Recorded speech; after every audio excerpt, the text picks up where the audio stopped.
بسم الله الرحمن الرحيم. لا أقسم بهذا البلد وأنت حل بهذا البلد ووالد وما ولد. لقد خلقنا الإنسان في كبد. أيحسب أن لن يقدر عليه أحد. يقول أهلكت مالا لبدا. أيحسب أن لم يره أحد.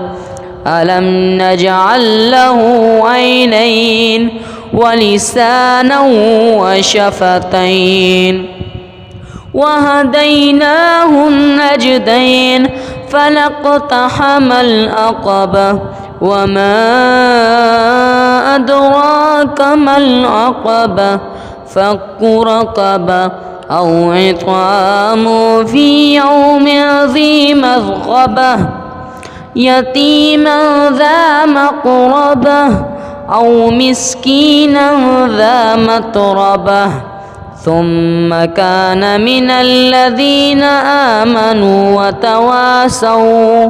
وتواصوا بالصبر وتواصوا بالمرحمة. أولئك أصحاب الميمنة.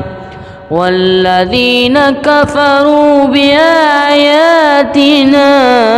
هم أصحاب المشأمة. عليهم نار مؤصدة. صدق الله العظيم.